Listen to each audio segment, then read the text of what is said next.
جناب deputy speaker صاحب، جی بات کریں جی۔ میں نے گزارش یہ کرنا تھی کہ بڑی بدقسمتی ہے کہ جو بینگل صاحب بات کر رہے تھے، اگر ہم اس سائڈ پہ ہوں تو یہ بات جب ہم سنتے ہیں تو ہمیں بڑی ہمدردی بھی ہوتی ہے، ہمارے جذبات جو ہیں وہ کچھ اور طرح کے نظر آتے ہیں، اور جب ہم اس سائڈ پہ ہوتے ہیں تو وہی باتیں ہمیں سننے کو تو ملتی ہیں مگر ہماری ترجیحات اور ہوتی ہیں، اور جب تک یہ سلسلہ چلتا رہے گا، مینگل صاحب ہوں، سواتی صاحب ہوں یا کوئی اور ہو، اگر سوات سے بات اٹھے گی، کراچی سے اٹھے گی،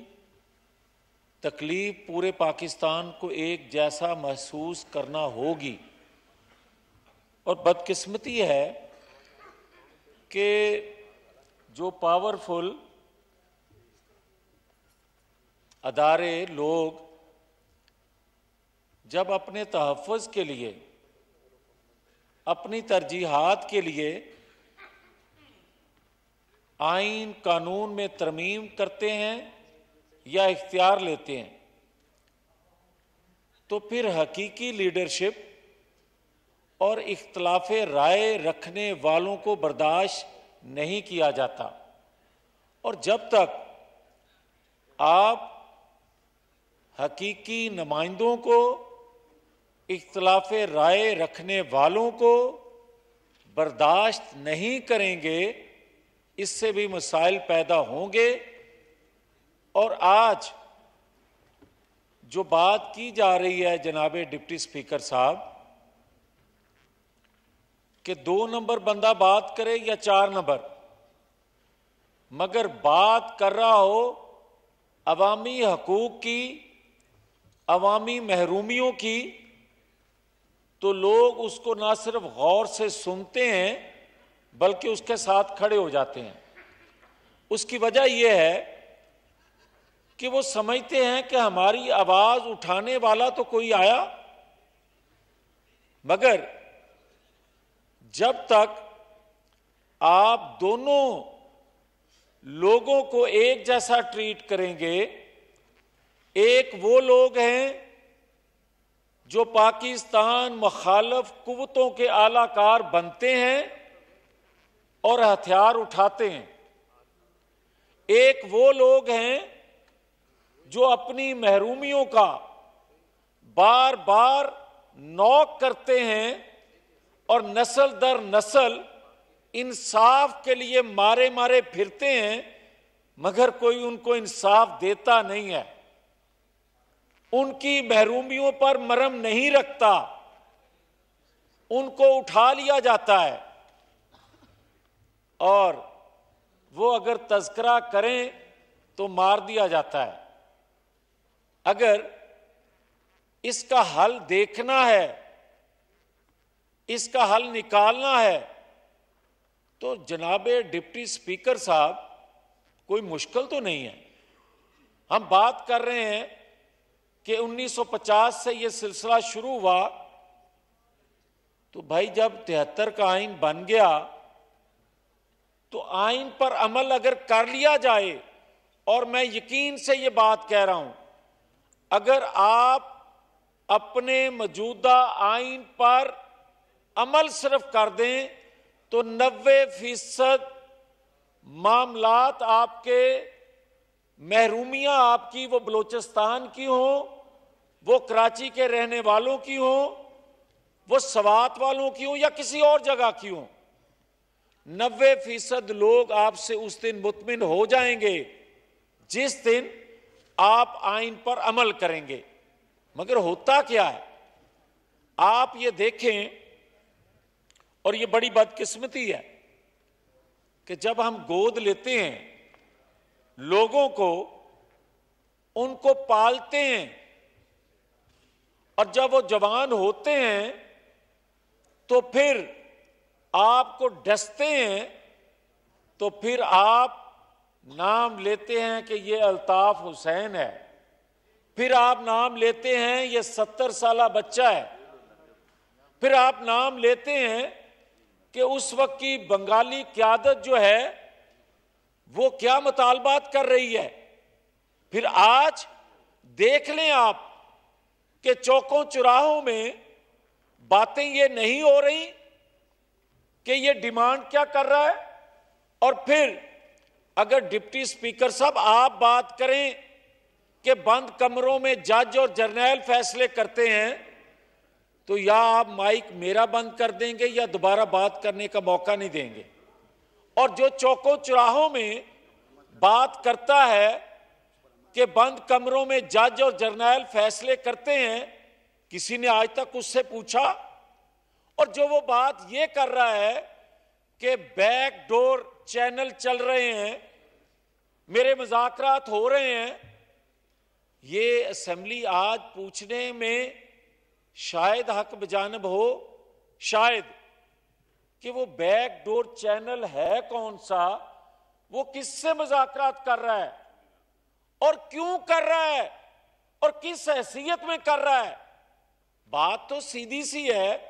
جو مینگل صاحب بات کر رہے ہیں۔ آج مینگل صاحب بات کرتے ہیں، کل وہاں سے حاصل بزنجو صاحب بات کرتے تھے، اچکزئی صاحب بات کرتے تھے، مفتی محمود بات کرتے تھے، یہ پیپلز پارٹی والے لوگ بات کرتے تھے، داوڑ صاحب بات کرتے تھے۔ بھائی بات تو سیدھی ہے کہ داوڑ صاحب کو بھی یہ شکوہ ہے کہ آئین پہ عمل کرو۔ یہ کیا کہتے ہیں؟ علی وزیر اگر بات کرتا ہے تو ابھی تک اندر ہے، اور اس سے 100 گنا آگے جا کے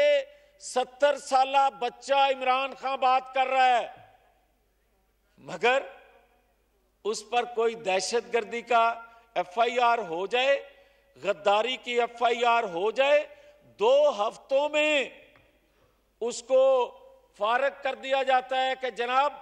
تو ذرا تھوڑی جی نرم گفتگو کر لے، لہٰذا سے تینوں چھڑنا چاہنے ہیں۔ مگر میرے پہ وہی، ایک سیکنڈ ڈپٹی سپیکر صاحب، میرے پہ وہی بات کہنا جرم بن گیا کہ سمیش کر دوں گا، سمیش کر دیں گے مریم نواز شریف کو۔ میں نے صرف اتنا کہا کہ اس کو کٹہرے میں لے کر آئیں۔ میں تو 2 سال سے غداری کے مقدمات بھگت رہا ہوں، میں تو 2 سال سے دہشت گرد ہوں، اور پھر میں نے 2 دن پہلے نہیں 2 ماہ پہلے اس 70 سالہ چھوٹے بچے کے میں نے کلپ سنوائے کہ یہ آپ کے مذہب سے بھی کھیر رہا ہے، لوگوں کے مذہبی جذبات سے کھیر رہا ہے، پھر ایک دہشت گردی کا غداری کا مقدمہ بنا دیا گیا۔ اور میں نے تو صرف سنوائے ہیں، اور جس نے کہا ہے میرے پہ اگر سنوانے پہ دہشت گردی کا مقدمہ بن گیا تو اس کو تو پھانسی دے دینی چاہیے جس نے کہا ہے، مگر لاڈلا پھر لاڈلا ہے۔ یہی مینگل صاحب کہہ رہے ہیں، یہی بات ہے ہم سب کی۔ میں آخری بات، یہ بات ہم سب کی ہے، اور میں جو بات کہہ رہا ہوں اس ہاؤس کی بات نہیں کر رہا، میں بات کر رہا ہوں یہ پاکستانی قوم کی آواز بن چکی ہے، یہ پاکستانی قوم بات کر رہی ہے۔ پہلے ہوتا تھا کہ ہم ووٹ لے کر آتے تھے اور کہا جاتا تھا کہ یہ نمائندہ ہاؤس ہے۔ آج ہم کن مجبوریوں کی بنا پہ وہ بات کھل کر اگر نہیں کہہ رہے تو پوری پاکستانی قوم وہ بات کر رہی ہے، پوری پاکستانی قوم بات کر رہی ہے کہ آئین قانون کی پاسداری کرنا ہر ایک پہ لازم ہے۔ تو پھر آج باہر نکل کے دیکھیں، اگر کسی کے جلسے بڑے ہو رہے ہیں وہ الگ بات ہے کہ آج بھی اس کا کوچ اس کو سہولت کاری دے رہا ہے۔ اور پھر جسٹس شوکت صدیقی صاحب جو بات کرتے ہیں کہ 3 اداروں نے مل کر اس کا بت تراشا، تو پھر پوری قوم بھگت رہی ہے، بنانے والے کوئی اور بھگت پوری قوم رہی ہے۔ اور اس کی سزا آپ بلوچستان والوں کو دیں، اس کی سزا کراچی والوں کو دیں یا کسی اور کو، اور میں یہ کہہ رہا ہوں ہمیں بڑا احترام ہے، ہر ادارے میں بیٹھے شخص کا وجہ ہمارے بھائی بھتیجے بیٹے ہوں گے، ان کی قربانیاں، اداروں کی قربانیاں، ہم سب اس کے معترف ہیں، مگر اداروں میں بیٹھے لوگوں سے غلطیاں کیوں نہیں ہو سکتی؟ اور اگر کرتے ہیں تو ان کی نشاندہی کرنا جرم کیسے بن گیا؟ اور اگر وہ غلطیاں اپنی کا اعتراف کر لیں جس سے بھی ہو تو ہمارے لیے، ہم تو پھر بھی بڑے دل کے ساتھ، کھلے دل کے ساتھ آگے بڑھنے کو تیار رہتے ہیں۔ یہی سیاستدان شکریہ جی، اس لیے بہتر ہوتا ہے کہ خواجہ محمد آصف صاحب۔